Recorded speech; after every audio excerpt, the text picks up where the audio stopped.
Charge লাগে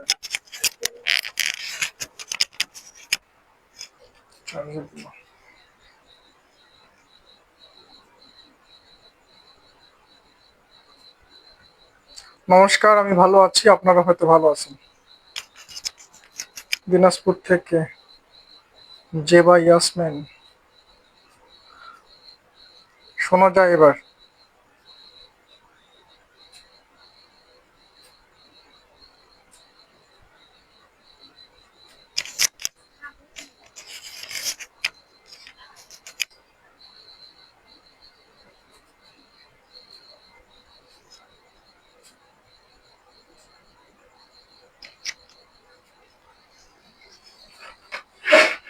জি,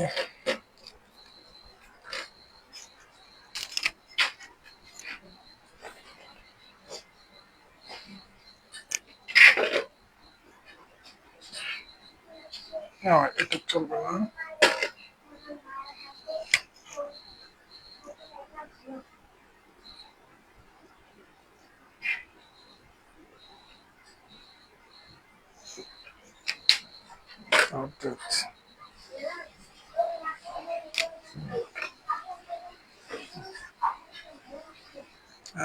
কি কি সব নিচ্ছে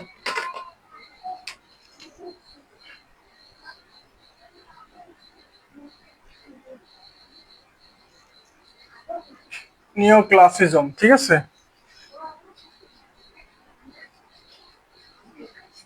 নব্য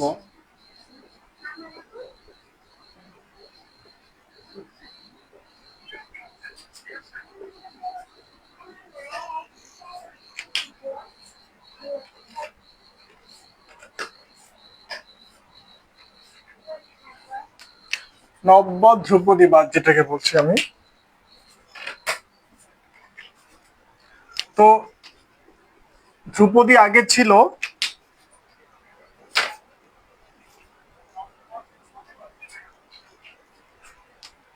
ধ্রুপদীটা হচ্ছে গ্রিক রোমান স্কাল্পচার এবং গ্রিক রোমান যে সভ্যতাগুলো যে সময়ে বিরাজমান ছিল, সেই সময়ে শিল্প নির্মাণের ক্ষেত্রে যে আদর্শ মেনটেন করা হতো, সঠিক অনুপাত, সঠিক কম্পোজিশন, ব্যালেন্স, একটা ভাস্কর্যের বডির আদর্শ, যেটা একটা মানব দেহ যে পৃথিবীর সব থেকে সুন্দর একটা যদি শিল্পকর্ম বলি, তাহলে পৃথিবীর সব থেকে সুন্দর শিল্পকর্ম হচ্ছে একটা মানুষের শরীর। সৃষ্টিকর্তা নিজ হাতে এটাকে এত সৌন্দর্য দিয়ে তৈরি করেছেন। তো এই মানবদেহ তৈরি করার ক্ষেত্রে শিল্প, স্পেশালি শিল্প এবং শিল্পের স্কাল্পচার এবং পেন্টিং এর স্কাল্পচার বেস যে ভাস্কর্যগুলো তৈরি করা হয়েছে হিউম্যান ফিগারের, তো এখানে মানুষের শরীরের সবচেয়ে আদর্শ এবং সব থেকে সঠিক, সবচেয়ে সুন্দর শেপটাকে উপস্থাপন করা হয়েছে। একটা আদর্শ হাইটের পুরুষের ফিগার কি রকম হতে পারে, তার শরীরের গাঠনিক দিকগুলো কি রকম হতে পারে, তো এই বিষয়গুলো মেনটেন করে একটা আদর্শ পুরুষের একটা মানে সুষম উচ্চতার পুরুষের শরীরের যে গঠন কাঠামো, এই বিষয়গুলো শিল্পের ভাস্কর্যের ক্ষেত্রে মেনটেন করা হয়েছে। অর্থাৎ এখানে সবচেয়ে সুন্দর পুরুষটিকে আদর্শ ভাস্কর্যের ক্ষেত্রে গ্রহণ করা হয়েছে। তার শরীরের গঠনগুলোকে সবচেয়ে সুন্দর হাইটে বা সবচেয়ে সুন্দর নারীটাকে তার ভাস্কর্যের ক্ষেত্রে সে তার অবয়বটাকে বা তার শারীরিক গঠনটাকে ভাস্কর্যের বা শিল্পের ক্ষেত্রে গ্রহণ করা হয়েছে। সুতরাং আদর্শের যুগটা বা ধ্রুপদীর যুগটা এমন ছিল, এই ক্লাসিক্যাল সময়টাতে ভাস্কর্যের ক্ষেত্রে সর্বোচ্চ নিপুণতা, সর্বোচ্চ ব্যালেন্স ভাস্কর্যের এবং সর্বোচ্চ সঠিক অনুপাতে, সুন্দরভাবে এবং নীতি নৈতিকতা, পৌরাণিক গল্প কাহিনীর উপর ভিত্তি করে এই ভাস্কর্যগুলো তৈরি হতো। ভাস্কর্যগুলো তৈরি হয়েছিল মূলত হচ্ছে ধর্মীয়, পৌরাণিক, দেশবোধ, নৈতিক শিক্ষা, বীরত্বগাথা, এই বিষয়গুলোর উপরে ডিপেন্ড করে যে ভাস্কর্যগুলো তৈরি হয়েছিল বা শিল্পের যে শাখাটা গ্রিক ও রোমান সভ্যতায় বিরাজমান ছিল, সেটি হচ্ছে ক্লাসিজম। এই ক্লাসিজম সময়টাকে পার করেছে গ্রিক সভ্যতা এবং রোমান সভ্যতা। তো এটা পরবর্তীতে এটার ক্রমান্বয়ে এটা থেকে পরবর্তীতে রেনেসা আসলো, রেনেসার পর ম্যানারিজম আসলো, বারোক আসলো, রোকোকো আসলো। এখন ফের পুনরায় পুনরায় আবার ক্লাসিজমে ফিরে যাওয়ার যে প্রবণতা, আবার নতুন করে ক্লাসিজমের যে চাহিদা শিল্প শিল্প সমাজে অথবা একটি দেশের রাজনৈতিক, বিজ্ঞানী, শিক্ষক, গবেষক, দার্শনিকদের মধ্যে যে আবার নতুন করে ক্লাসিজম বা আদর্শের জায়গায় ফিরে যাওয়ার যে প্রবণতা, এই প্রবণতা থেকেই ফ্রান্স জুড়ে এবং ইতালি জুড়ে যে নতুন ধারাটি বা শৈলীটির বা আন্দোলনটির সৃষ্টি হলো, সেটি হচ্ছে নব্য বা নিও ক্লাসিজম। অর্থাৎ ক্লাসিজম বা ক্লাসিক্যাল যে পিরিয়ডটা ছিল, সেটার বিভিন্ন কারণে বিতর্কিত হয়ে এটা যখন থেমে গিয়ে অনেকগুলো স্টেপ বা পর্ব শেষ করার পরে আবার মানুষের মধ্যে ক্লাসিজমে ফিরে যাওয়ার যে চেষ্টা বা চিন্তা ভাবনা, সেটাই হলো নিও ক্লাসিজম। আর এই সময়কালটা আমরা পেয়েছি 1760 থেকে আনুমানিক আমরা রোকোকো শেষ করেছি 1770। সুতরাং রোকোকো যখন শেষের দিকে, তার কিছু আগে থেকেই একটি নতুন কিছু আসবে, হ্যাঁ, নতুন একটি ধারা আসতে চলেছে, এটার একটা গুঞ্জন উঠেছিল। তো এটা ধরা হয় যে মোটামুটি 1760 থেকে রোকোকো শেষ হওয়ার পূর্ব মুহূর্তগুলোর সময় থেকেই এর সময়কালটা ধরা হয়। তো 1760 থেকে এটা মোটামুটি 1830 এবং এটা 1850 পর্যন্ত কিছু কিছু জায়গায় টিকে ছিল। সুতরাং আমরা এর সময়কালটা দেখতে পাই যে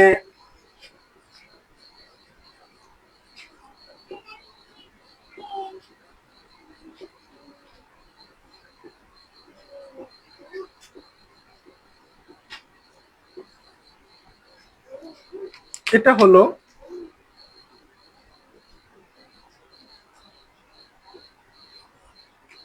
বাংলাটা লিখি খ্রিস্টপূর্ব।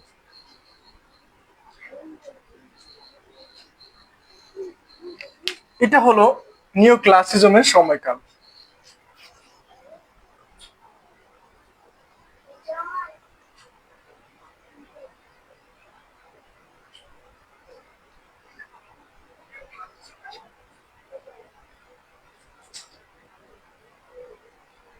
নিও ক্লাসিজম বুঝলাম না কিছুই।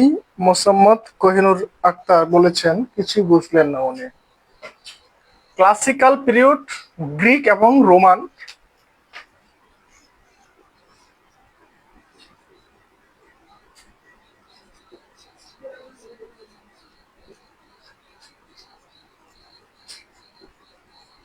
এই দুটি সভ্যতায়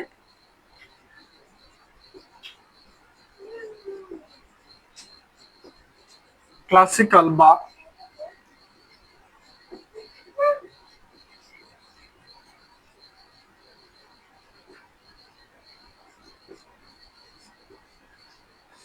ধ্রুপদী যুগ কিন্তু ছিল। এই যে ক্লাসিক্যাল বা ধ্রুপদী যুগটা হচ্ছে আহ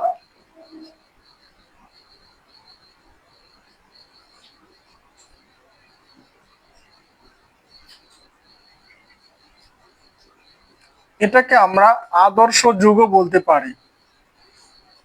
যে যুগের শিল্পকর্মগুলোর মানদণ্ডে অন্যান্য শিল্পকর্মগুলোর বিচার বিবেচনা করা হয়, অর্থাৎ কনস্ট্যান্ট বলা যেতে পারে, যেখানে গিয়ে শিল্প তার সর্বোচ্চ পূর্ণতা, সর্বোচ্চ প্রাপ্তিটুকু পেয়েছিল, সেটা হচ্ছে এই ধ্রুপদী যুগে। তো এটা গ্রিক এবং রোমান সভ্যতা যখন ছিল, তখন এই ক্লাসিক্যাল পিরিয়ডটা ছিল।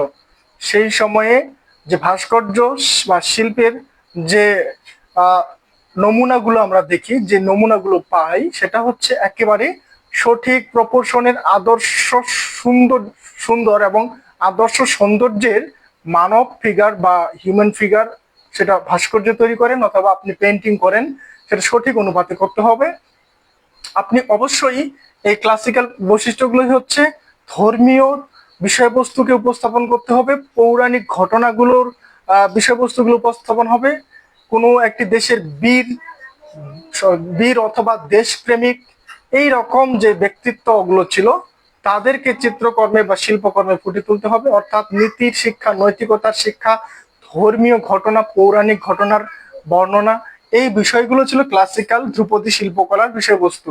তো এই ক্লাসিক্যাল পিরিয়ড চলে গেছে।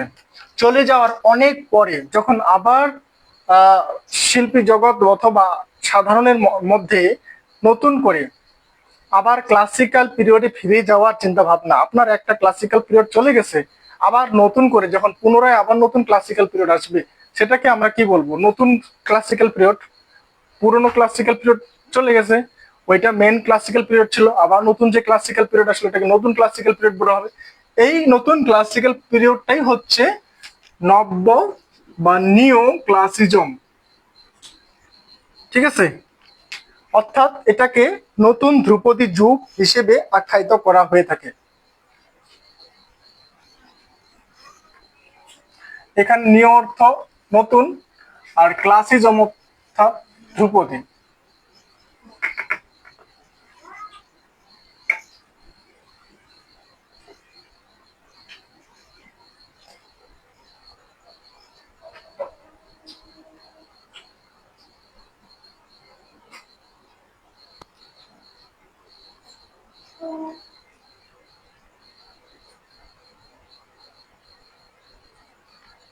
আর আজকের আমাদের আলোচনার বিষয়টা হচ্ছে এই নিও ক্লাসিজম অর্থাৎ নব্য ধ্রুপদী শিল্পকলা।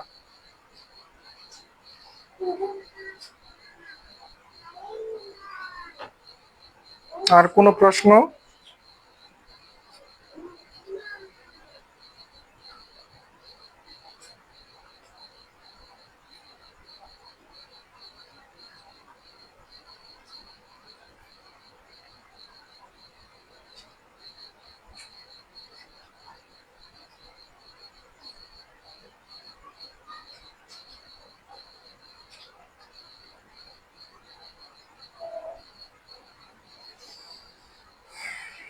তাহলে এই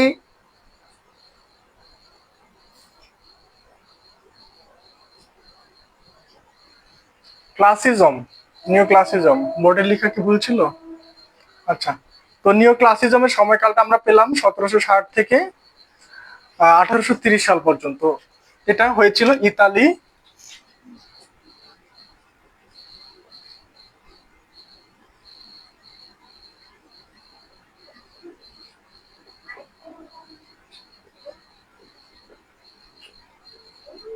এবং ফ্রান্স, স্পেশালি এই দুইটা জায়গায় এই নিও ক্লাসিজমটা হয়েছিল। তাহলে এটা ইতালি এবং ফ্রান্স এবং এর পাশাপাশি আরেকটি দেশে হয়েছিল, সেটা হচ্ছে ব্রিটেন, যেটা ইংল্যান্ড, এই ইংল্যান্ডে হয়েছিল। তো ওভারঅল পুরো ইউরোপে কিন্তু এটা সার্কেল করেছে, বা এটা পুরো ইউরোপ জুড়েই অবস্থান করেছিল। এবং এই নিও ক্লাসিজমটা পরবর্তীতে ইউরোপের আশেপাশে যে দেশগুলো রয়েছে এইগুলোতে এবং আহ, সুদূর আমেরিকাতেও এটার প্রভাব বিস্তার করেছিল নিও ক্লাসিজমের। সুতরাং এখানে আমরা ইতালি, ফ্রান্স স্পেশালি বলবো, এবং পরবর্তীতে এটা ইংল্যান্ড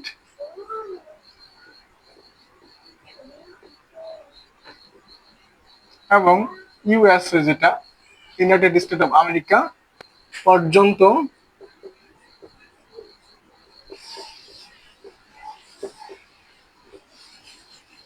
বিরাজ করে বা প্রভাব বিস্তার করে।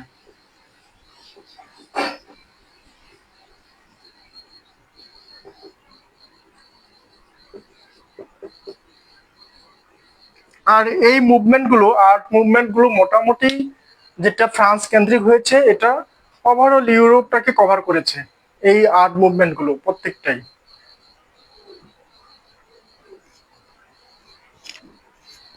এটা দেখি কালিটা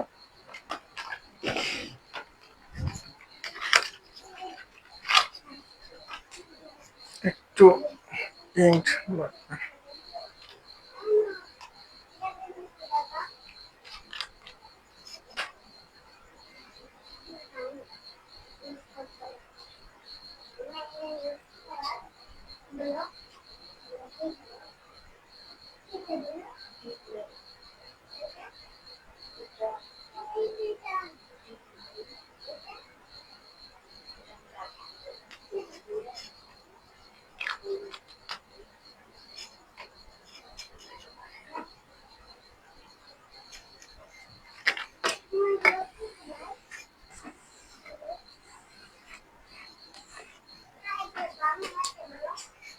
ইং শেষ হয়ে গেছিল, ইং একটু ঢুকে নিলাম। এবার আসি আমরা এটার সময়কাল জানলাম, এর উৎপত্তি স্থানগুলো জানলাম। এখন আমরা একটু জানার চেষ্টা করি যে এটা সৃষ্টির পেছনে কিছু কিছু কারণ ছিল। সেটা হচ্ছে যে এই সময়ে নিউ ক্লাসিজম যখন শুরু হবে তার আগ মুহূর্তে পম্পেই এবং হারকুলেনিয়াম দুইটি শহর ছিল। এটা ইতালিতে ছিল দুইটি নগর। এই নগরীগুলো বিশ্ববিহাসের অগ্নেয়গিরির অগ্নুৎপাতের ফলে এই নগরী দুটি ধ্বংস হয়ে যায়, এবং রোমান সভ্যতা যখন বিরাজমান ছিল তখন এই নগরী দুইটি অত্যন্ত সমৃদ্ধশালী এবং বিত্তবানদের অবসর যাপন এই সব কর্মকাণ্ডের জন্য একটি সাজানো গোছানো স্থাপত্য ভাস্কর্যের দিক থেকে এবং শিল্পকর্মের বা শিল্পকলার রোমান শিল্পকলার অন্যতম নিদর্শন বলা যেতে পারে এই পম্পেই এবং হারকুলেনিয়াম। এই নগরী দুটি যখন ধ্বংস হয়ে যায়, তো দীর্ঘদিন এটা লাভার নিচে ছিল। এই লাভাগুলো শক্ত হয়ে গেছে পরবর্তীতে। এই নগরীগুলোকে এই নিও ক্লাসিজমের আগে আগে এই নগরীগুলো আর এর যে প্রত্নতাত্ত্বিক নিদর্শনগুলো যখন খনন করা হয়, তখন পুরো ইউরোপ জুড়ে একটা হই হই রই রই পড়ে গেল। তো এই বিষয়গুলো যখন মানুষের সামনে চলে আসলো, যে ক্লাসিক্যাল পিরিয়ডের স্কাল্পচার, তাদের স্থাপত্য, তাদের শিল্পকর্মগুলো, তখন মানুষের মধ্যে সেই ক্লাসিক্যাল যে ধারাটা এটা তাদের মধ্যে আবার পুনরুত্থিত হলো, মানে আবার নতুন করে তাদেরকে একটু জাগিয়ে তুললো। তো এইভাবে, এবং এটা একটা কারণ ছিল যে পম্পে হারকুলিনিয়ামের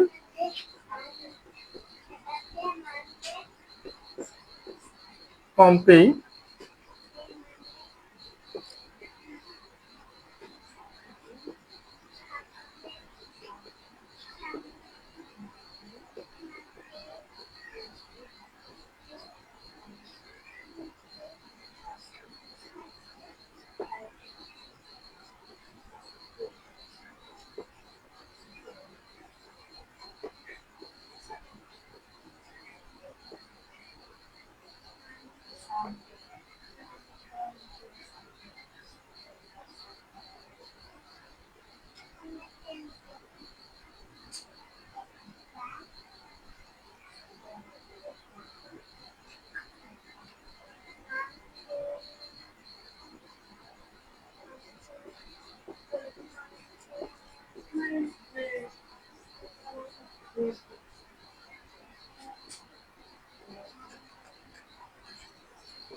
নিও ক্লাসিজম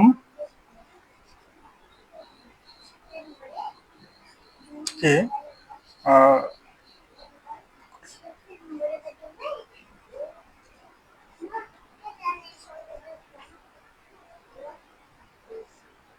বা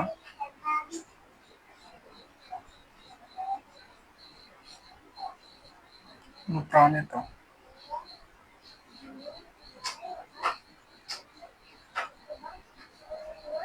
এই পম্পেই এবং হারকুলিনিয়াম এই দুটি শহরের যে প্রত্নতাত্ত্বিক উদ্ধারগুলো হলো এই সময়টাতে। আর এই প্রত্নতাত্ত্বিক উদ্ধারগুলো মানুষের মধ্যে যখন সাড়া ফেললো, তখন মানুষ এই পম্পে হারকুলিনিয়ামের ক্লাসিক্যাল শিল্পকলার প্রতি তাদের চিন্তা ভাবনা বা ক্লাসিক্যাল শিল্পকলাগুলো যখন প্রত্নতাত্ত্বিক বস্তু হিসেবে উদ্ধার করা হলো, তখন পুরো ইউরোপ জুড়ে পুরনো ভাস্কর্যগুলো আমাদের কেমন ছিল, এগুলো এটা ভালো ছিল, এটার ভালো গুণাবলীগুলো, এটা মানুষকে আবার নতুন করে ক্লাসিক্যাল বা ধ্রুপদীর ভাস্কর্য বা শিল্পকলার প্রতি মানুষকে আবার নতুন করে জাগরিত করলো। এইভাবেই এই পম্পে হারকুলিনিয়ামের প্রত্নতাত্ত্বিক উদ্ধার এই নিও ক্লাসিজম পিরিয়ডটাকে বেশ আলোড়িত করেছিল বা ধাক্কা দিয়েছিল সামনে, আরো এটাকে বেগবান করার জন্য।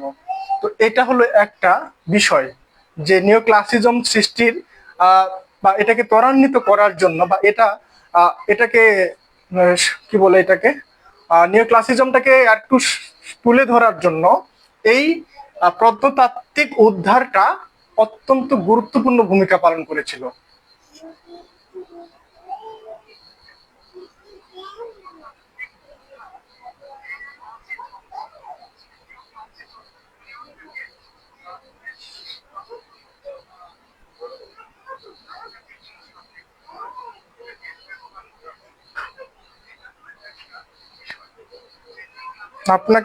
আপনারা কি ক্লাসের সময় গ্রুপে ঝগড়া টগড়া করতেছেন নাকি? বুঝতেছেন, অনেক বড় বড় টেক্সট লিখতেছেন।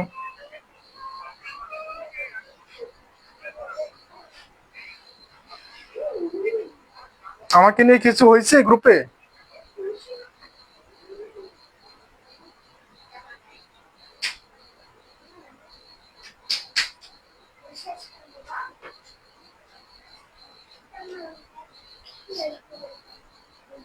আচ্ছা ঠিক আছে।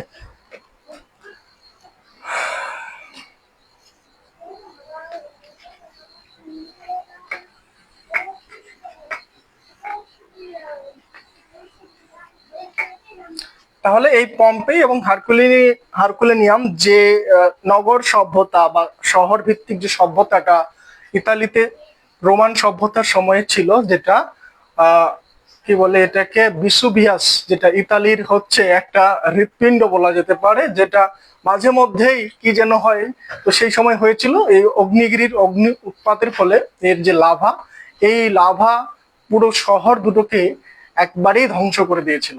মানুষ দিক বিদিক ছুটে গেছে, অনেক মানুষ সেই সময় লাভার আগুনে আহ, এটা একটা একটা একটা অলৌকিক বিষয় যে এই সময় লাভার আগুনে মানুষগুলো পুড়ে ছাই না হয়ে এগুলো পুরা পাথরে পরিণত হয়ে গেছিল। তো এই পাথরের মতো করে মানুষগুলো কোকড়া হয়ে রুমের কোনায় কোনায় লুকিয়েছিল, কিন্তু সেই রুমের ভিতরেও লাভা ঢুকে গিয়ে সেই মানুষগুলোকে পুরো পাথর বানিয়ে দিয়েছিল, ফ্রিজ করে দিয়েছিল। এই হচ্ছে প্রত্নতাত্ত্বিক এবং এর পুরো ওয়াল ডেকোরেশন, শিল্প সৌন্দর্য, স্থাপত্য যা ছিল মোটামুটি অক্ষত ছিল যেগুলো, সেগুলোকে যখন প্রত্নতাত্ত্বিক ভাবে উদ্ধার করা হয়, আর তখনই এই নিউ ক্লাসিজম পিরিয়ডটাকে আরো এটাকে কি করছে, বেগবান করছে। আমরা এই পম্পে এবং হারকুলিনিয়াম নগর সভ্যতাটা একটু বোঝানোর চেষ্টা করলাম। এখন আমরা যেটা করব সেটা হলো যে আরেকটি বিষয়, সেটা যেটা এই নিউ ক্লাসিজমটাকে সৃষ্টিতে উদ্বুদ্ধ করেছিল, সেটা হচ্ছে এনলাইটেনমেন্ট। তাহলে নিউ ক্লাসিজমটাকে যারা যারা সৃষ্টিতে ভূমিকা করেছে সেটা হচ্ছে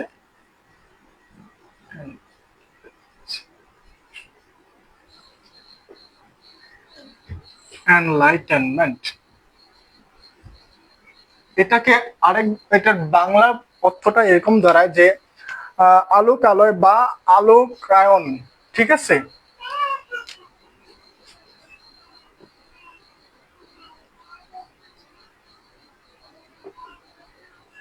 অনেকগুলো মানে হতে পারে এর কাছাকাছি। মানে বলতে কি এটার বাংলা অর্থটা এরকম অনেকগুলো হতে পারে, আলোকায়ন অথবা আলো, এরকম কিছু বাংলা অনেকগুলো, একটা ইংলিশে তো অনেক বাংলা হয়। তো এই এনলাইটেনমেন্টটা কি? এটা হলো যে যুক্তিবাদ, নৈতিকতা এবং আদর্শ, এই জিনিসটাকে আপনাদের সামনে ডিপ করে যে ফরাসি ফরাসি দার্শনিক, বিজ্ঞানী, শিল্পী,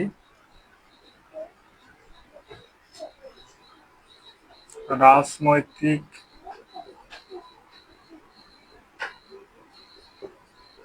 রাজনৈতিক আহ, শিক্ষক, শিল্পী, ফরাসি রাজনৈতিক দার্শনিক, শিল্পী, সাহিত্যিক,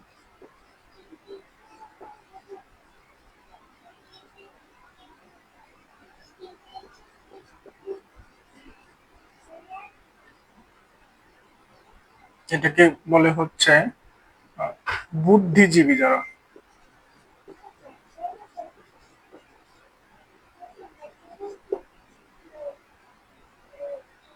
এই ফরাসি বা ফ্রান্স কেন্দ্রিক যে দার্শনিক, ওই দেশের বিজ্ঞানী, শিল্পী, বড় রাজনৈতিক ব্যক্তিবর্গ, দেশের কোনো উচ্চবর্গের শিক্ষক মণ্ডলী, সাহিত্যিক, অর্থাৎ ফ্রান্সের যে বুদ্ধিজীবী যারা, এরা শিল্প, সাহিত্য বা শিল্পকলার যে পার্টগুলো রয়েছে, স্থাপত্য, ভাস্কর্য, এগুলো আসলে কেমন হতে পারে, কেমন হলে একটি দেশের মানদণ্ডের শিল্পকলাকে স্ট্যান্ডার্ড শিল্পকলা বলতে পারি। হ্যাঁ, আপনার ইচ্ছা হলো আপনি একটা নকশা করে রুমের মধ্যে, যেটা রোকোকোতে দেখেছি, আপনারা নিজেদের ঘর বাড়িগুলো সাজানোর জন্য বিভিন্ন রকমের ডিজাইন করেছেন, নকশা করেছেন, এগুলোকে আপনারা শিল্প বলে আখ্যায়িত করছেন। আপনি আপনার প্রেমিকার সাথে বাগানে শুয়ে বসে কাটাচ্ছেন সময়গুলোকে, এগুলো শিল্পীরা, চিত্রশিল্পীরা ড্রয়িং করছে, এগুলোকে আপনারা শিল্পকর্মের তালিকায় সংযুক্ত করেছেন, যেটা সরি রোকোকোতে যেটা স্পেশালি হয়েছে। দৈনন্দিন জীবনের বিভিন্ন ঘটনা, আপনার সুন্দর একটা আলমারি, আপনার সুন্দর একটা চেয়ার, আপনার ঘরের যে আলংকারিক বিষয়গুলো ঘোরানো পেঁচানো, তো এর সাথে আপনার ক্যান্ডেল রাখা, মোমবাতি রাখার যে স্ট্যান্ডগুলো, আপনি আপনার প্রেমিকার সাথে একটা কি বলে এটাকে তোষামত করছেন বা খুনসুটি করছেন, এরকম ঘটনাগুলো শিল্পীরা এঁকেছে। এগুলোকে আমরা শিল্প বা শিল্পকর্ম হিসেবে মেনে নিয়েছিলাম বা শিল্পকর্মের তালিকায় অন্তর্ভুক্ত করেছিলাম। এটা একটা বিরক্তিকর অবস্থা ছিল ফ্রান্সে সেই সময়ে এই বুদ্ধিজীবীদের কাছে। তারা বলেছিল এটা এভাবে শিল্পকলা হতে পারে না, শিল্পকলার একটা স্ট্যান্ডার্ড থাকা দরকার, একটা আদর্শ থাকা দরকার, যেটা মেনটেন করে শিল্পকলাকে আমরা শিল্পকলার অন্তর্ভুক্ত করতে পারি। সবকিছুকে আর্ট বলা যাবে না, তাদের বুদ্ধিজীবীদের চিন্তা ভাবনা। তো তারা কি করলেন, এই এনলাইটেনমেন্টটা হচ্ছে একটা ছোট্ট আন্দোলন বলা যেতে পারে, এটা একটা এক প্রকার আন্দোলন, ঠিক আছে। এই আন্দোলনটা করেছিল এই যে বুদ্ধিজীবীরা, উচ্চ মানে দেশের একেবারে কি বলে রাজধানী কেন্দ্রিক কেন্দ্রীয় বুদ্ধিজীবী যারা, তারা এই চিন্তা ভাবনাগুলো করেছিলেন। তারা যেটা শেষে নির্ধারণ করে দিলেন যে শিল্পকলার মানদণ্ড, এই শিল্পকলার মানদণ্ডের উপর ভিত্তি করেই শিল্পকর্ম তৈরি হবে। এই মানদণ্ডগুলো কি কি? শিল্পকলার মধ্যে থাকতে হবে যুক্তিবাদ, যুক্তি থাকতে হবে আপনার শিল্পকলার মধ্যে, থাকতে হবে নৈতিকতা, থাকতে হবে আদর্শ,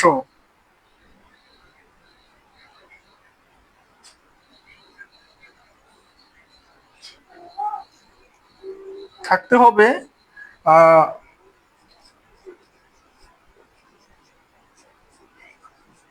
আদর্শ সৌন্দর্য বা আদর্শ, আদর্শ আহ বাস্তব সৌন্দর্য,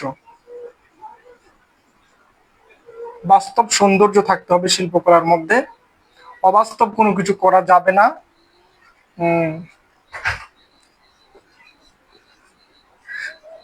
সঠিক ও বাস্তব রং ও রেখার ব্যবহার করতে হবে।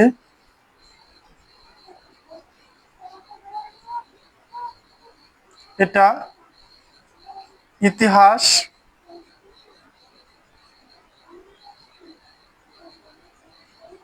ধর্ম ও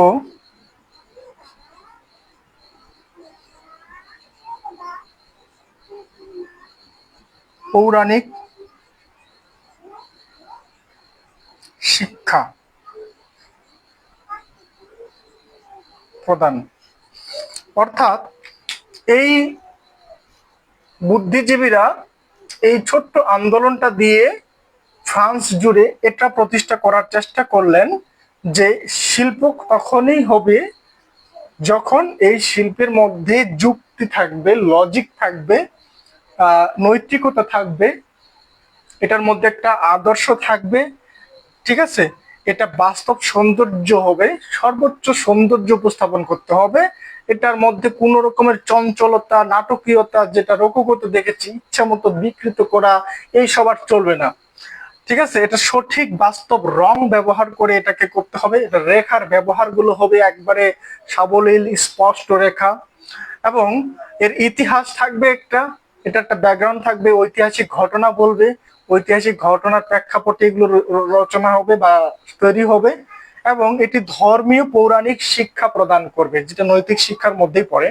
তো এই যে ধর্মীয় পৌরাণিক ঘটনাগুলোকে বর্ণনা করতে হবে, এটার মধ্যে আদর্শ, নৈতিকতা, যুক্তিবাদ, বাস্তব সৌন্দর্য, সঠিক এবং বাস্তব রং এবং রেখার ব্যবহার, এই যে একটা মানদণ্ড দাঁড় করিয়ে দিলেন এই যে এনলাইটেনমেন্ট আন্দোলনের মাধ্যমে এই বুদ্ধিজীবীরা, এই বিষয়টাই হচ্ছে এই নব্য ক্লাসিজম, যেটা আমরা বলি নিও ক্লাসিজম, এইটাকে একেবারে এটার কি বলে, এই নব্য ক্লাসিজমের একটা সংবিধান স্বরূপ এই জিনিসটা ছিল।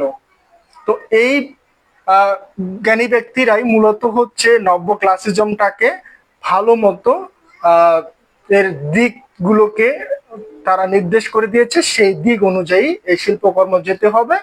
এবং এদের এই চিন্তা ভাবনা, এদের এই থিওরিটাই পরবর্তীতে ফ্রান্স জুড়ে যে স্যালনগুলো ছিল, এই স্যালনগুলোর নীতিমালার মধ্যে অন্তর্ভুক্ত ছিল। পরবর্তীতে এইটাই শিল্পকলার মানদণ্ড হিসেবে বিবেচনা করা হয়েছিল নিউ ক্লাসিজমের। ওকে, একটা বড় বিস্তৃত ঘটনা আপনাদেরকে, এই এনলাইটেনমেন্ট আসলে কি, এটা একটা টার্ম পয়েন্ট নিউ ক্লাসিজমের, এটা আপনাদেরকে বুঝতে হবে। এই এনলাইটেনমেন্ট বা আলোকায়নটাই নব্য ক্লাসিজমটাকে একটা সংবিধান দিয়েছিল বা কনস্টিটিউশন, যেটার উপরে বেস করেই শিল্পকর্মগুলোকে তৈরি করতে হবে। আর এটা সম্পূর্ণ ক্লাসিজম, যেটা ধ্রুপদীবাদ, এই ধ্রুপদীবাদের সাথে মিল। অর্থাৎ ধ্রুপদীবাদ বা ধ্রুপদী কি আপনারা প্রশ্ন করেছেন, স্ট্যান্ডার্ড, একবারে কনস্ট্যান্ট, যেটা আমরা বলি না 2+2=4, এইরকম কিছু সূত্র যেগুলো মানদণ্ড হিসেবে বিবেচনা করা হয়।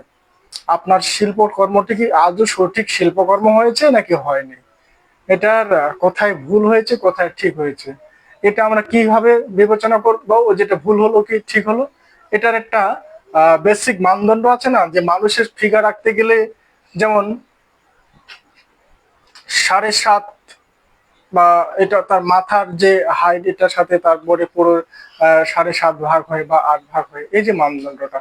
কিন্তু সব মানুষের ক্ষেত্রে কি হয়, কেউ অনেক লম্বা হবে তার ক্ষেত্রে বেশি হবে, কেউ একটু খাটো তার একটু কম হবে, কিন্তু একটা মানদণ্ড তো আছে যে 7.5। তো এই বিষয়টাই হচ্ছে মানদণ্ড বা ধ্রুপদী শিল্পকলার মধ্যে ছিল। এই ধ্রুপদী শিল্পকলার প্রেক্ষাপটেই এই শিল্পকলাটা বিচার বিবেচনা বা তৈরি করা হয়।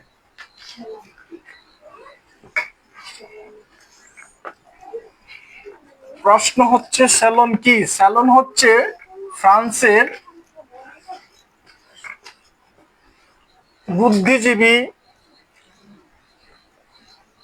সাহিত্যিক, শিল্পী, দার্শনিক এবং সম্ভ্রান্ত বা বিত্তশালী মাদাম, যারা ম্যাডাম, তো বিত্তশালী মাদামদের একটা আলোচনা কক্ষ।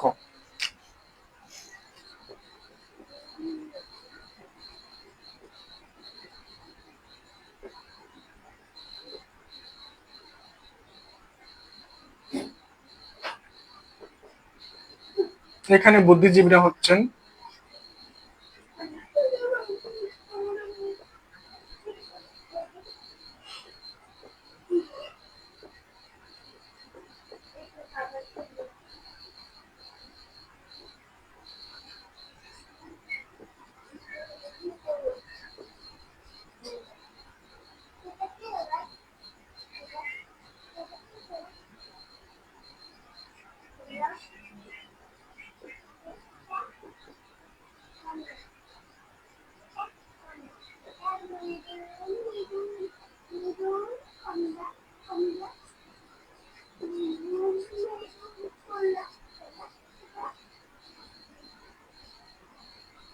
এই আলোচনা কক্ষে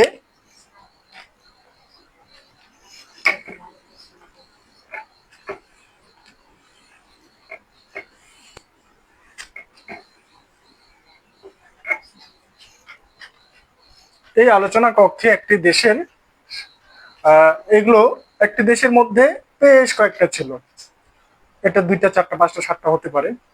তো অঞ্চল ভিত্তিক যে একজন বিত্তশালী পরিবার, সে একটা আলোচনার কক্ষ করেছে, তার বাড়িতে এই পণ্ডিতরা আসে তার এই আলোচনার বৈঠকে, এসে তারা সেখানে আড্ডা দেয়, তারা বিভিন্ন বিষয় আসে এগুলো নিয়ে আলোচনা করে সমালোচনা করে। তো এই আলোচনা সমালোচনার যে কক্ষটি বা এটাকে ক্লাব যদি বলি, ক্লাব, এই ক্লাবটি বা এই স্থানটি হচ্ছে স্যালন, যারা বিভিন্ন সমালোচনা, পর্যবেক্ষণ, বিচার বিবেচনা এই সব কিছু যে কক্ষ বা স্থানে করে থাকে সেটাকেই স্যালন বলা হয়। আমরা মূল আলোচনায় ঢুকতেই পারছি না, বিভিন্ন বিষয় আমাদের সামনে এসে দাঁড়াচ্ছে। তো এখন আমরা এই নিও ক্লাসিজম শিল্পটা, এটা আসলে কি কি বৈশিষ্ট্যগুলো ধারণ করে, কোন কোন বৈশিষ্ট্যগুলো এর মধ্যে ছিল, আমরা এই বৈশিষ্ট্যগুলো দেখব। ঠিক আছে, স্যালনটা আপনাদের লেখা হইলে আমি এটা মিশাই দিতে পারি, আপনারা প্রয়োজনে একটা স্ক্রিনশট নিয়ে রাখেন।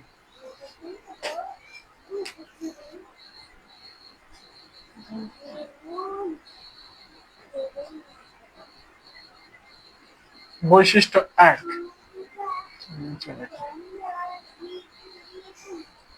এর প্রধান এবং অন্যতম একটি বৈশিষ্ট্য হলো এটি প্রাচীন গ্রিক ও রোমান আদর্শে এর অনুকরণ করে।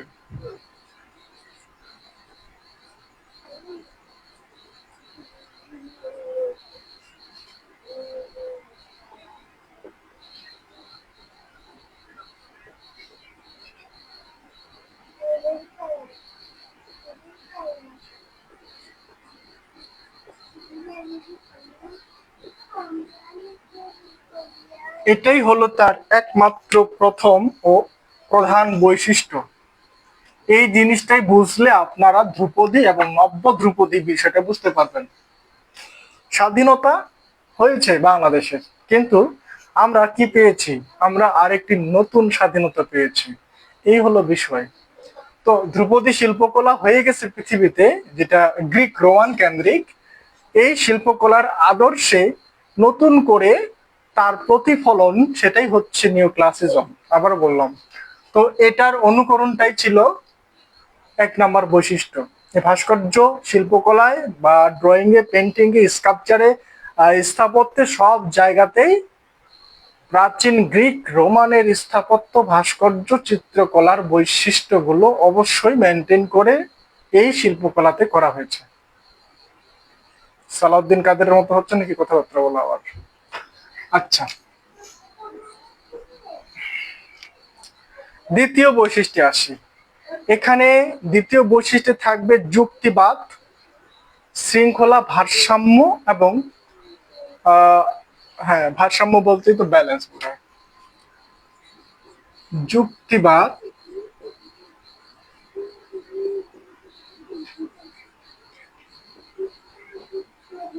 শৃঙ্খলা, নৈতিকতা, আদর্শ, স্বদেশ প্রেম, হ্যাঁ, নৈতিকতা, আদর্শ, স্বদেশ প্রেম, এসবের গুরুত্ব। অর্থাৎ এই সময়ের শিল্পকলাগুলো ছিল লজিক্যালি, মানে যুক্তিভিত্তিক, শৃঙ্খলাবদ্ধ। মানে এটা ওই বারো রকমের মতো উড়নচণ্ডী টাইপের ছিল না, আঁকানো বাঁকানো উড়ে চলে যাচ্ছে, কোনো ব্যালেন্স নাই, ভারসাম্য নাই, যেখানে ইচ্ছা সেখানে ডেকোরেশন করছে। হ্যাঁ, দেখা গেছে তাদের ওয়াশরুমেও তারা রককো শৈলীর সময় ওয়াশরুমের ভিতরেও তারা নান্দনিকতার ডিজাইন করেছে, কার্নিশ গুলোতে, দেওয়ালগুলোতে। হ্যাঁ, তো এই রকম জিনিসটা এখানে চলবে না, ওইসব বাদ। এখানে একটা শৃঙ্খলা থাকবে। তো এখানে নৈতিকতা থাকবে, মানে এখানে আপনার নৈতিক গুণাবলী বা শিক্ষা থাকবে, আদর্শ থাকবে, স্বদেশ প্রেম থাকবে ভাস্কর্যগুলোর মধ্যে। যে স্বদেশ প্রেম বীরদের গল্প, যারা যোদ্ধা বীর দেশকে ভালোবাসে তাদের গল্প, এবং আহ, এই সবগুলোকে গুরুত্ব আরোপ করে যে শিল্পকলাটা হয়েছিল, অর্থাৎ এই সবের গুরুত্ব এই ভাস্কর্য বা sorry, এই নিও ক্লাসিজমের একটি বৈশিষ্ট্যের মধ্যে পড়ে।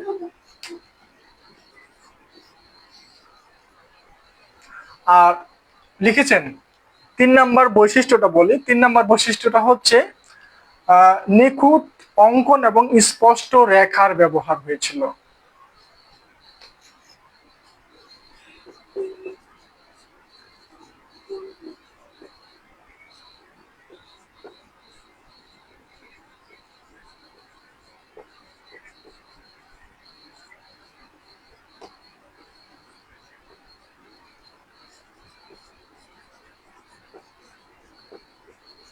নিখুঁত অঙ্কন বলতে বোঝায় আপনি ম্যাডোনা উইথ এ লং নেক, ওই রকম ম্যাডোনা আঁকলে চলবে না। ম্যাডোনাকে আঁকতে গেলে ম্যাডোনার মতো করেই আঁকতে হবে, এক কথায় রেনেসার মতো আদর্শ সৌন্দর্য মেনটেন করে চলতে হবে, নিখুঁত আঁকতে হবে। আপনি ওর ব্যালেন্স, ওর শরীরের গঠনের অনুপাতের কোনো রকম বিচ্যুতি ঘটাতে পারবেন না, ইচ্ছা করে আপনি নিজস্ব শৈলী এখানে প্রকাশ করতে পারবেন না। আপনাকে ওই আদর্শটা মেনটেন করেই ছবিটা আঁকতে হবে, যতটুক তার সঠিক প্রপোর্শন, সঠিক আদর্শের মাপগুলো, এটাই হচ্ছে নিখুঁত অঙ্কন। এবং এর লাইনগুলো হবে স্পষ্ট, আপনি যেখানে যে কালার ব্যবহার করছেন, যেখানে যে লাইন টানছেন, সেটা ইচ্ছে মতো বারো রকমের মতো ঘুরিয়ে পেঁচিয়ে দিয়ে নিজের মতো করে করতে পারবেন না। আপনার এখানে স্পষ্ট করে এই লাইনগুলো করতে হবে, ঠিক আছে? অর্থাৎ শিল্পকলা একটা মানদণ্ডের বিচারে এটাকে বিবেচনা করা হবে। এই মানদণ্ডের মধ্যে যদি আপনার শিল্পকর্ম পড়লো, তাহলে এটাকে আর্ট বলা হবে, আদারওয়াইজ এটাকে ফেলে দেওয়া হবে। আর এই ফেলে দেওয়া শিল্পকর্মগুলো নিয়েই কিন্তু প্রদর্শনী করে এর প্রতিবাদ করেছিলেন ইমপ্রেশনিস্ট আর্টিস্টরা। 4 নম্বর বিষয়, 4 নম্বরটা হচ্ছে আদর্শ মানবদেহ চিত্রায়ন, যেটা এর মধ্যেও পড়ে।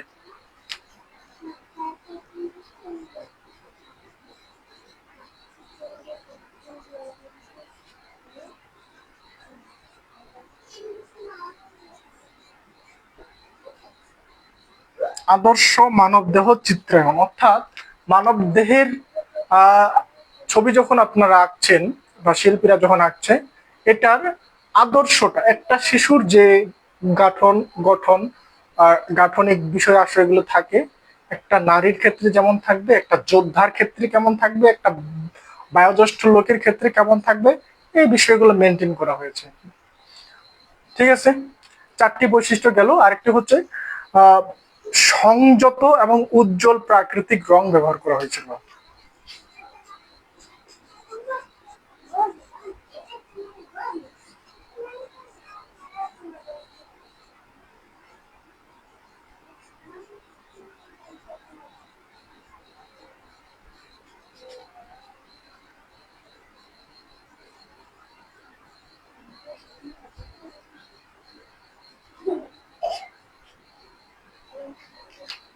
অর্থাৎ এখানে রংগুলোকে খুব হালকা, যেটা আমরা রঘুপতি দেখেছি সবই হালকা হালকা রঙের ব্যবহার, পিঙ্কিশ ক্রিমি কালার, হ্যাঁ, মজার মজার রংগুলো যেগুলো বাচ্চারা পছন্দ করে, এই রংগুলো।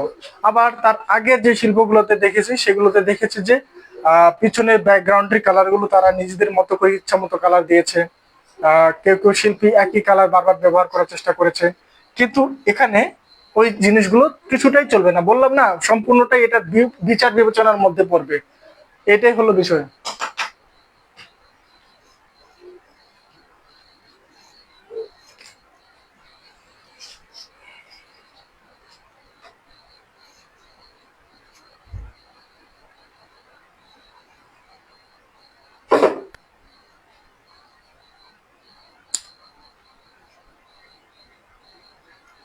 আর হ্যাঁ, এইখানে এখানে আবার লিখতে পারেন, এইখানে বীরত্ব, বীরত্ব অর্থাৎ বীরদের যে আঁকা হয়েছে, বীরদেরকে যে সম্মান দেওয়া হয়েছে, সেটা বীরত্ব। আহ, এবং আত্মত্যাগ, বীরত্ব, আত্মত্যাগের গল্প, শৃঙ্খলা, যুক্তিবাদ, নৈতিকতা, এই বিষয়গুলো এর মধ্যে ছিল। বীরত্ব, আত্মত্যাগ, এই বিষয়গুলো ছিল। এটার বৈশিষ্ট্যটাই হচ্ছে এই। এখন আমরা এর বিষয়বস্তুগুলো দেখব, আসলে কি কি বিষয়বস্তুর উপরে এগুলো আঁকা হয়েছে। এই বৈশিষ্ট্যের মধ্যে বিষয়বস্তুগুলোকে আমরা খুঁজে পাবো, কিন্তু বৈশিষ্ট্যের মধ্যে বিষয়বস্তুগুলোকে খুঁজে পাওয়া যাবে।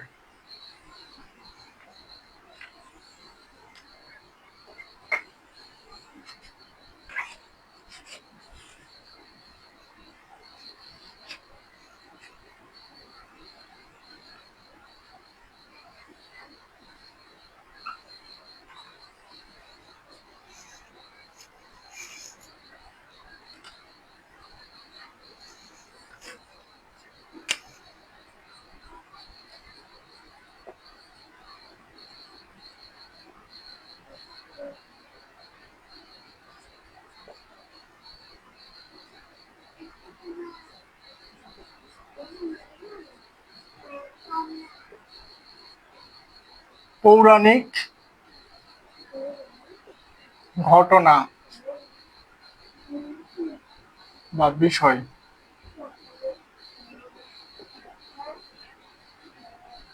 পৌরাণিক ঘটনা বা বিষয়ের উপরে চিত্র আঁকা হয়েছে।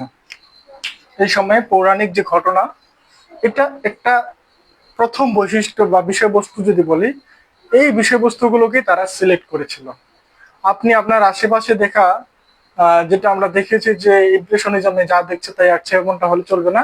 এখানে পৌরাণিক ঘটনা, বিষয়বস্তু, মানে মানদণ্ডের এই বিষয়গুলো ছিল নির্ধারিত, যে আপনি এখানে আপনি আপনার দেশের বীরদের ছবি আঁকবেন, আর ধর্মীয় নৈতিকতার ছবি আঁকবেন, আপনি স্বদেশ প্রেমের ছবি আঁকবেন, আপনি হচ্ছে আপনার দেশের বীর যোদ্ধা যারা তাদের ছবি আঁকবেন, আপনার দেশের রাজা যে প্রধান তার ছবি আঁকবেন, এইরকম। এবং এই ছবিগুলো অবশ্যই আদর্শ মেনটেন করে। তো এখানে পৌরাণিক ঘটনা বা বিষয়বস্তুর ছবিগুলো বেশি আঁকা হয়েছে, সব থেকে বেশি। এর মধ্যে ইতিহাস, ইতিহাস ও ঐতিহাসিক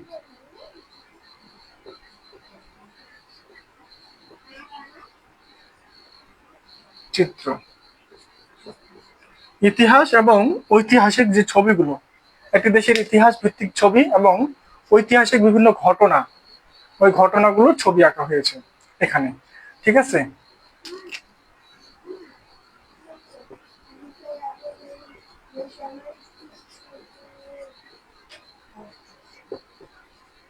স্বদেশ প্রেমের ছবি,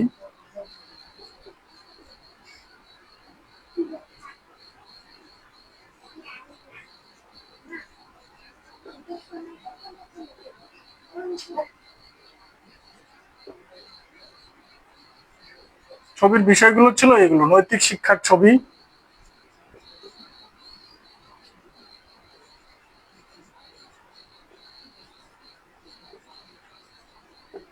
বীরত্বের ছবি,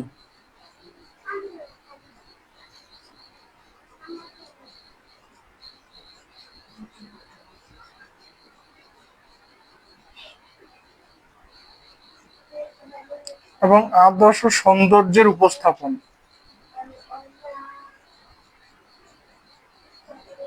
উপস্থাপনমূলক চিত্র, এই হচ্ছে বিষয়।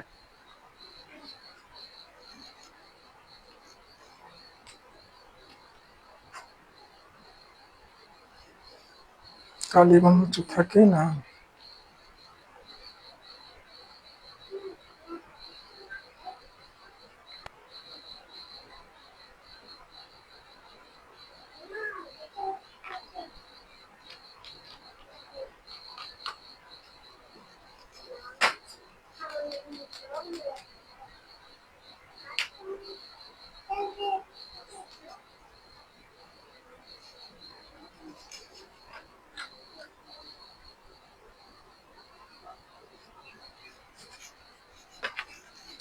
লেখা হয়ে গেছে।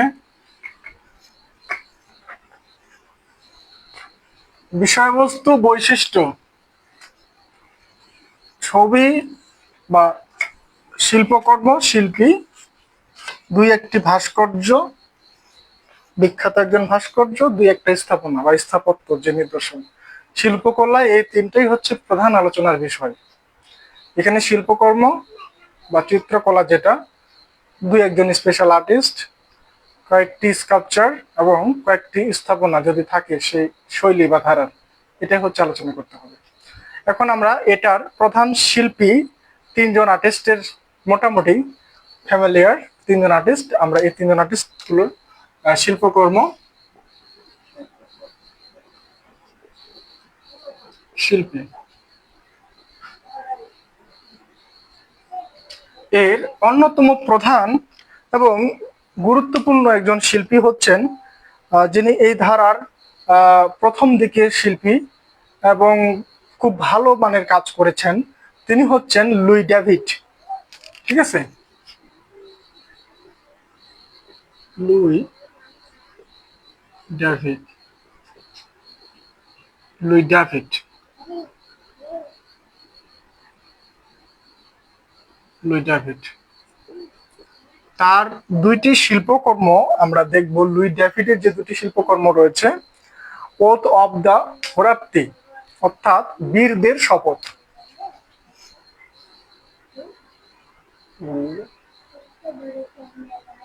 আর ওর্থ, ওর্থ,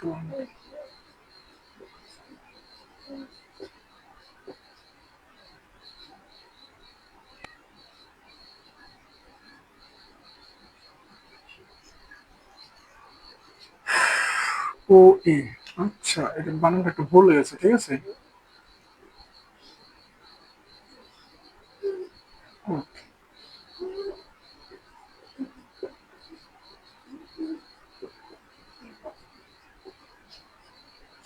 বীরদের শপথ,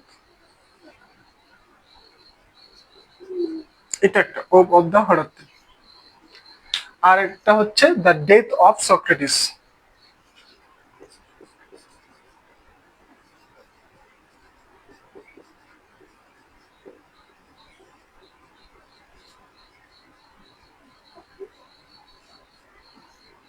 the death of Socrates, Socrates, the death of Socrates. Socrates বানানটা একটু চেক করবেন। C R, C, Socrates, C R A হবে ma'am.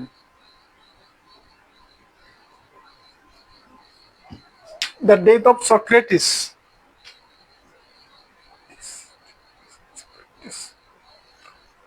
The death of Socrates, T S. লেখা শেষ? ও আমি তো চুপ করে আছি। The death of Socrates. আর একজন শিল্পী, তার নাম হলো আগস্তের ডমিনিক, আগস্তের ডমিনিক।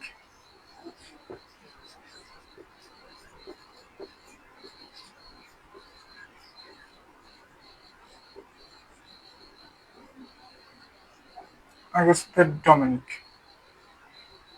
পুরো নামটা হচ্ছে তার আগস্তের ডোমিনিক ইনগ্রে।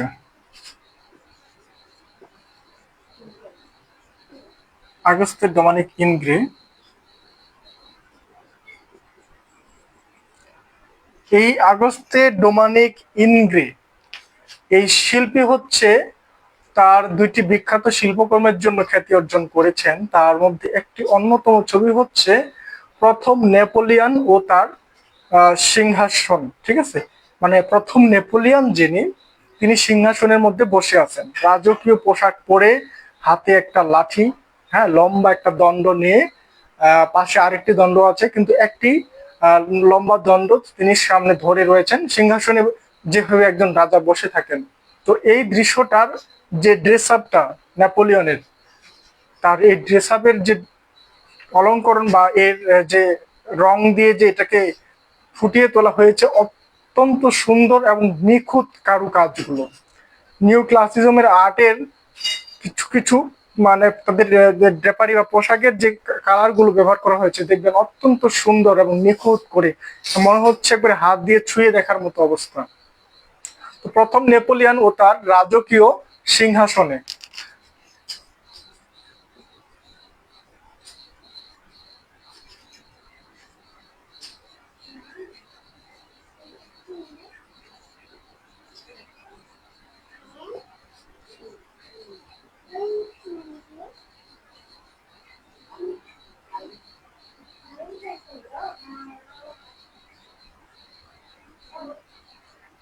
এটি হচ্ছে তার একটি শিল্পকর্ম, প্রথম নেপোলিয়ন তার রাজকীয় সিংহাসনে। আর তার আরেকটি শিল্পকর্ম নাম হচ্ছে এটাকে ওডে এডিয়াস, হ্যাঁ ইডিয়াস, ইডিয়াস বলে।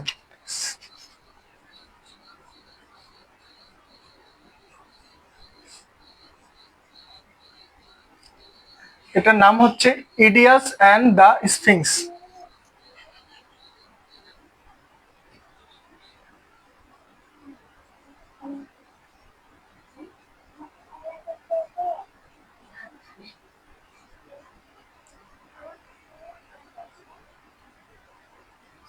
এখানে স্ফিংস হচ্ছে সেই স্ফিংস যে স্ফিংসকে আমরা চিনে থাকি। মাথা হচ্ছে মানুষের এবং তার বডি হচ্ছে একটা সিংহের, এবং এটার আরেকটা বৈশিষ্ট্য হচ্ছে দুইটা ডানা রয়েছে। এই ইডিয়াস হচ্ছেন একজন দেবতা, গ্রিক দেবী। তো ইনি একজন স্ফিংস ওই গ্রিক দেবীর সামনে চলে এসেছে, বা স্ফিংস ওই গ্রিক দেবীর গায়ের মধ্যে একটা কোলাকুলি টাইপের একটা ছবি। ঠিক আছে, Oedipus and the Sphinx, Auguste Dominique ইনগ্রের ছবি, দুইটি শিল্পকর্ম। আর লুই ডেভিডের the oath of the Horatii, এটা মনে রাখবেন, এটাও মনে রাখবেন।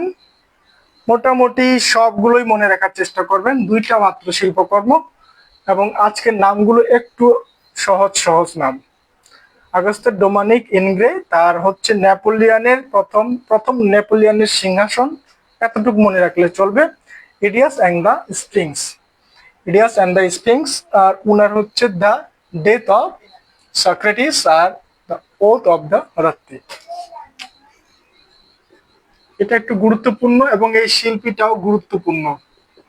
ঠিক আছে, এগুলো একটু স্টার দিয়ে দিলাম। আর এখানে এই শিল্পকর্মটাও ইম্পর্টেন্ট।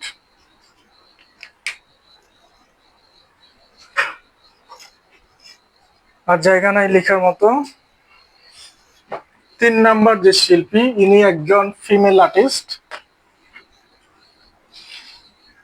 তিনি মূলত পৌরাণিক ছবির জন্য বিখ্যাত।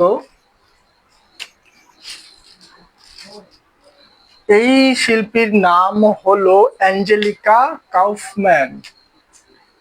Angelica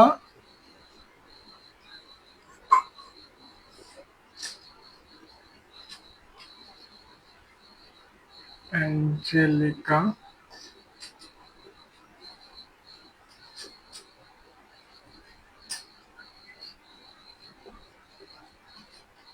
angelica Kaufmann, angelica Kaufmann, angelica Kaufmann, ঠিক আছে। ইনি, আচ্ছা ব্র্যাকেটে লিখি, পৌরাণিক ছবি,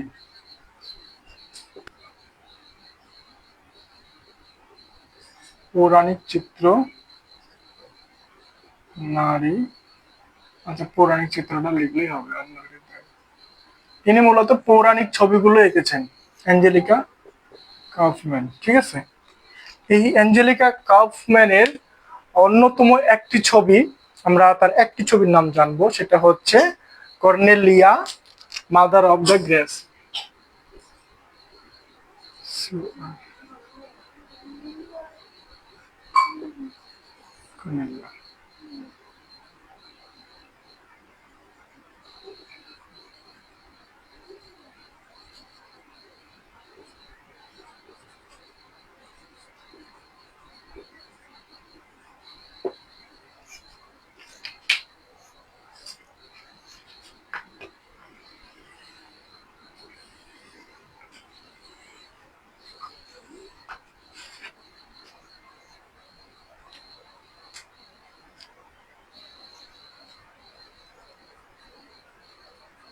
Cornelia mother of the grassy হচ্ছে অ্যাঞ্জেলিকা কাউফম্যানের একটি অন্যতম পৌরাণিক চিত্র।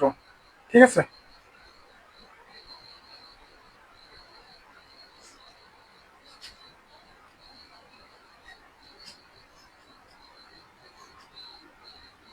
বানানগুলো একটু আলাদা রকম হতে পারে, আমি যা লিখছি তার থেকে একটু ভিন্ন হতে পারে, তবে মেইন আর্টিস্টের গ্রাসি বানানটা একটু আমার লেখা বা অন্য জায়গায় আরেক রকম থাকতে পারে। তবে এটা হলো, একটু বানানগুলো চেক করবেন, ঠিক আছে? একটু ডাবল সি এর জায়গায় অন্যরকম হতে পারে, বা কর্নেলিয়া এটা আলাদা রকম একটু হতে পারে। তবে মূল পেন্টিংটার নাম হলো Cornelia mother of the grassy. ঠিক আছে।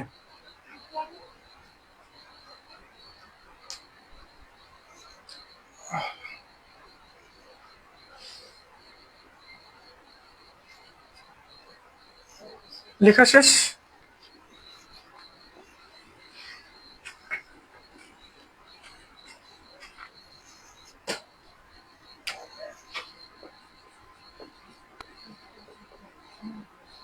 ভাস্কর্য, ভাস্কর্যের ক্ষেত্রে একটু বৈশিষ্ট্যগুলো লিখি, যে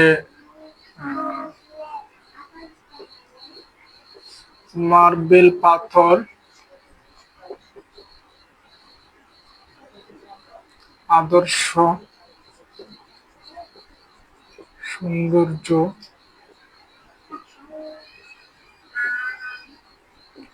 ধর্মীয় পৌরাণিক,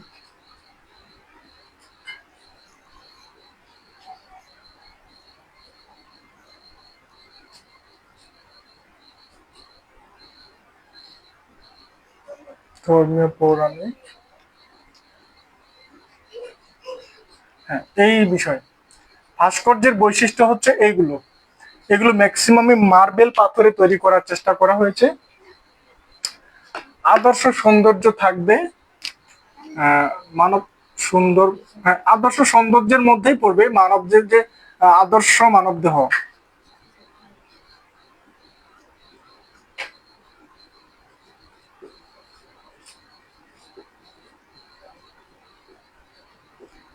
সঠিক মাপের মানব দেহ মানে স্কাল্পচার, ধর্মীয় পৌরাণিক ঘটনার স্কাল্পচার।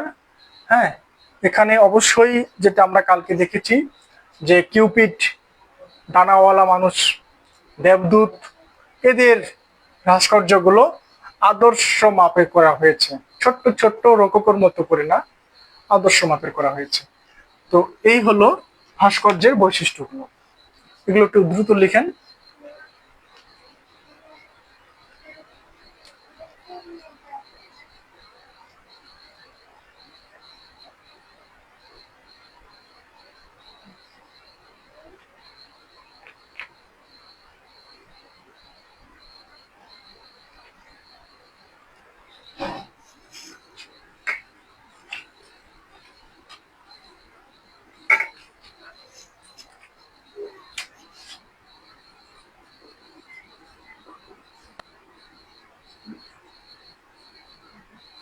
এই ভাস্কর্যের ক্ষেত্রে প্রথম গুরুত্বপূর্ণ ভাস্কর হচ্ছে অ্যান্টোনিয়া ক্যানোভা।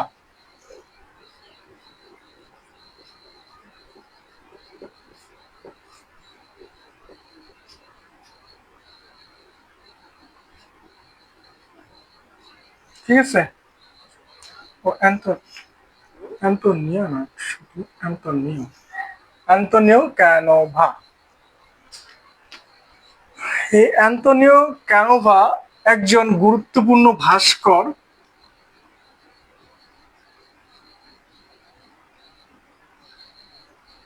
ঠিক আছে, শিল্পী। তো তার শিল্প বা ভাস্কর্য হচ্ছে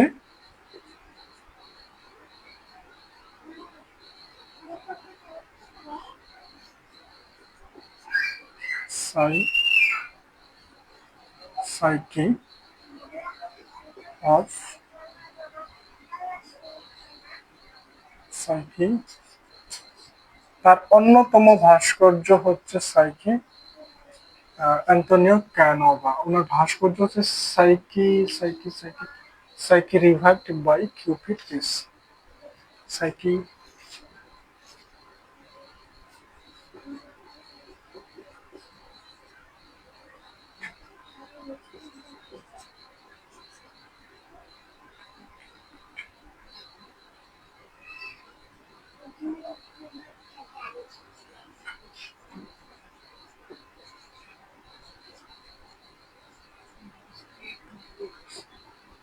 psyche revived by Cupid kiss.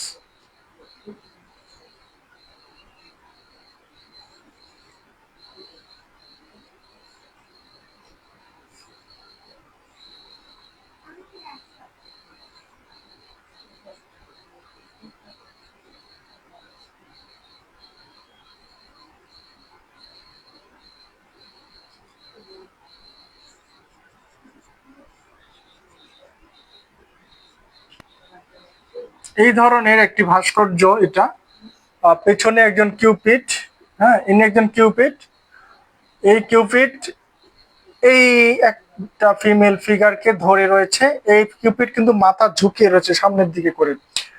এই কিউপিড এই যে একটা ফিগারকে ধরে রয়েছে, দুজনের মধ্যে একটা অন্তরঙ্গ মুহূর্ত, ঠিক আছে। তো এই বিষয়টা হচ্ছে এই অ্যান্তোনিও ক্যানোভার একটি the Psyche revived by Cupid, এই সরি বলেছি কিস, লিখছি কিল, কিউপিড কিস,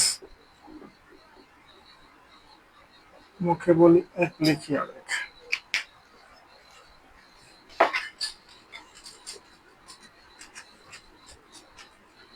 তার অন্যতম বিখ্যাত একটি ভাস্কর্য হচ্ছে এটা, দা সরি দা না, Psyche revived by Cupid kiss, ঠিক আছে।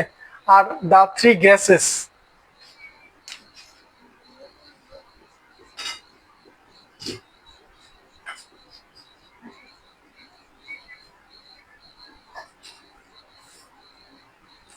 দা three Graces, the three Graces, এটা হলো তার আরেকটি ভাস্কর্য। এই ভাস্কর্যটা খুবই বিখ্যাত, Psyche revived by Cupid kiss এবং দা থ্রি গ্যাসেস, এটা আরেকটা। আরেকজন ভাস্কর হচ্ছেন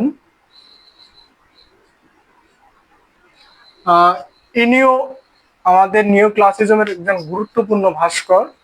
তার একটি অত্যন্ত গুরুত্বপূর্ণ ভাস্কর্য হচ্ছে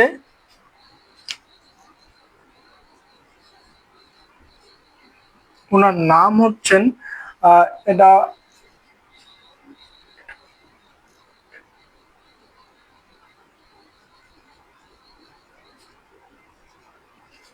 মনিয়া, এডমোনিয়া, নাম হচ্ছে না, পুরো নাম হচ্ছে এডমোনিয়া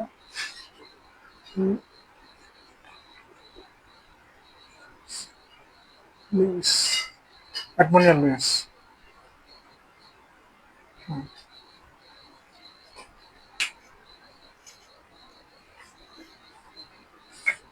সেটা নিচে একা হয়ে যাচ্ছে।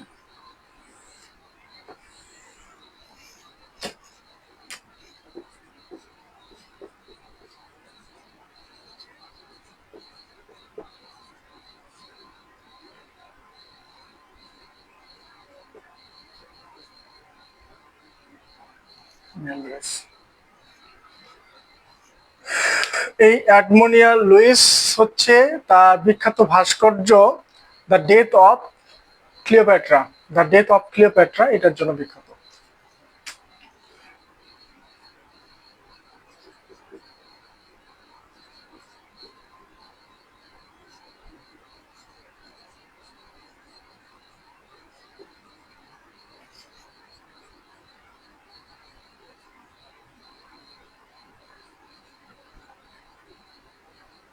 দ্য ডেথ অফ ক্লিওপেট্রা, এখানে ক্লিওপেট্রা পুরোটাই মার্বেল পাথরের।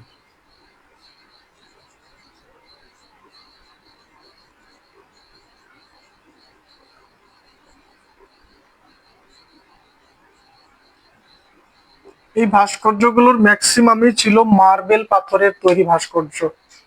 ঠিক আছে, দ্য ডেথ অফ ক্লিওপেট্রা এটা অ্যাডমোনিয়া লুইস এর একটি অত্যন্ত বিখ্যাত ভাস্কর্য। তাহলে তিনজন ভাস্কর্য শিল্পী বা ভাস্কর এবং তাদের কয়েকটি করে শিল্পকর্ম সম্পর্কে আমরা জানলাম।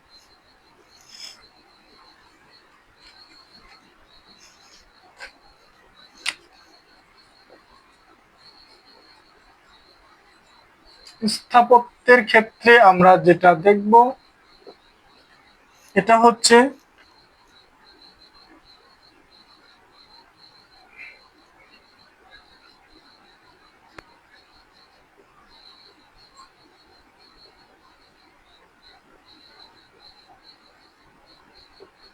ব্রিটিশ মিউজিয়াম লন্ডনে।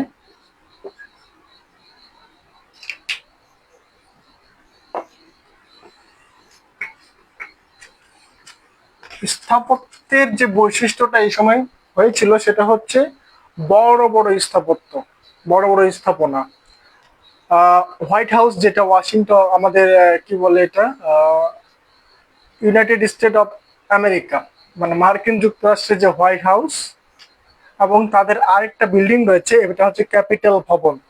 এই দুইটাই হচ্ছে আমাদের কি বল নিও ক্লাসিজমের অত্যন্ত গুরুত্বপূর্ণ এবং চমৎকার দুটা স্থাপনা।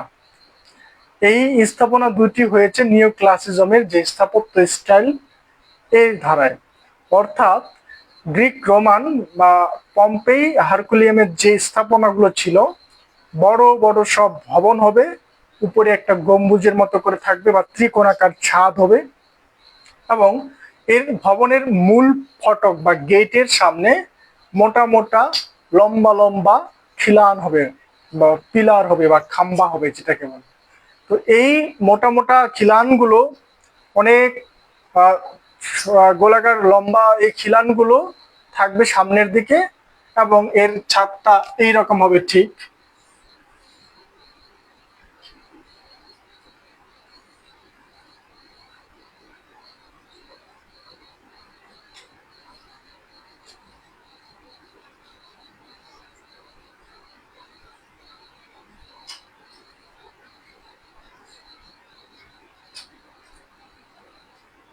আপনারা গ্রিক স্থাপত্য যেটা দেখেছেন ঢাকা ইউনিভার্সিটিতে টিএসসি সামনে একটা ওদের ছোট্ট স্থাপনা রয়েছে যেটা ঠিক এই রকম। ঠিক আছে, তো এই যে স্থাপনাগুলো, এই যে ডিজাইনগুলো, এই রকমের স্থাপনাগুলো ছিল হচ্ছে নিও ক্লাসিজম রিসিভ করেছিল, যেটা পুরোটাই গ্রিক স্টাইল। এই গ্রিক স্টাইলের যে স্থাপনাগুলো রয়েছে এগুলোই হচ্ছে নিও ক্লাসিজমের স্থাপনার শৈলী। তো একটা দেখলাম হচ্ছে ব্রিটিশ মিউজিয়াম লন্ডনের, আর একটি ক্যাপিটাল ভবন ইউএসএ এবং ওয়াশিংটন ডিসি যেটা ওদের হোয়াইট হাউস, যেটা ক্যাপিটাল ভবন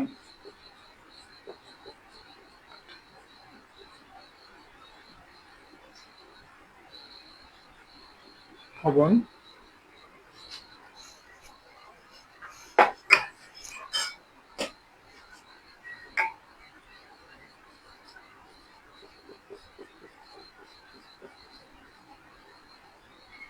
হাউস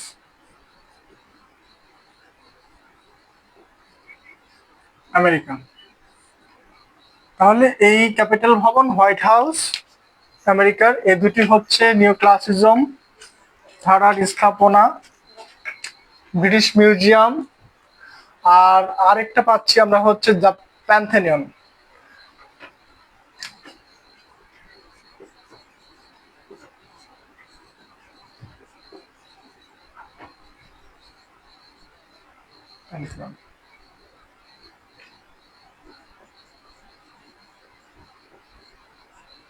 প্যারিস।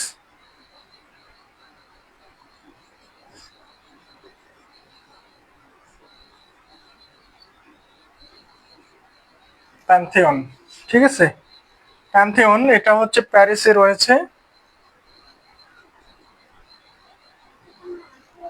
তিন, এটা হবে চার। আরেকটা হচ্ছে বান্ডেনবার্গ গেট।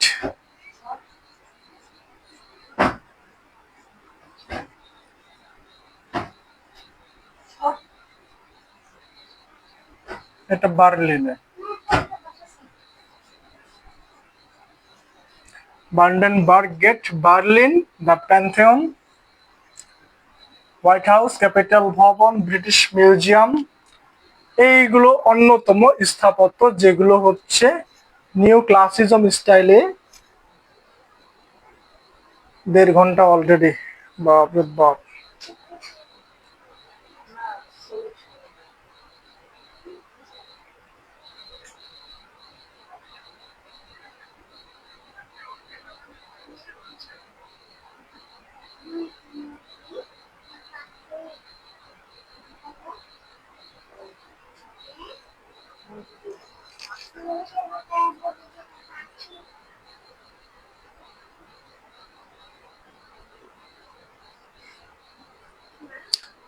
তো এই হলো মোটামুটি যা লিখছি, সবগুলোই হচ্ছে বেছে বেছে নেওয়া অন্যতম উদাহরণ, অন্যতম শিল্পী, অন্যতম শিল্পকর্ম।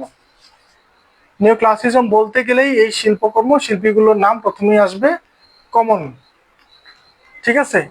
আর যে ঘটনাগুলো আপনাদের সামনে বর্ণনা করলাম প্রথম থেকে শেষ পর্যন্ত, আশা করি এই বিষয়গুলো আপনাদের যদি লিখে থাকেন তাহলে একটা সাজানো গুছানো নোট হলো। আপনারা পরবর্তীতে এই নোটগুলো দিয়েই বিভিন্ন উপকার পেয়ে থাকবেন। আপনারা ভবিষ্যতের শিক্ষক হলে আপনারা এই নোটগুলো ইউজ করে অনেক তথ্য উপস্থাপন করতে পারবেন, সাথে তো আপনাদের প্রযুক্তি আছে। তো এই হলো বিষয়। তো আজকের ক্লাসটা আর দীর্ঘায়িত করব না, এখানে শেষ করছি। ধন্যবাদ। দেখা হবে ভবিষ্যতে আগামী কোনো নতুন ক্লাসে। এ পর্যন্ত সুখে থাকবেন, ভালো থাকবেন, সুন্দরভাবে প্রস্তুতি নেন। আপনাদের জন্য শুভকামনা। 19তম নিবন্ধন আপনাদের সকলের জন্যই মঙ্গলকর হোক। ধন্যবাদ।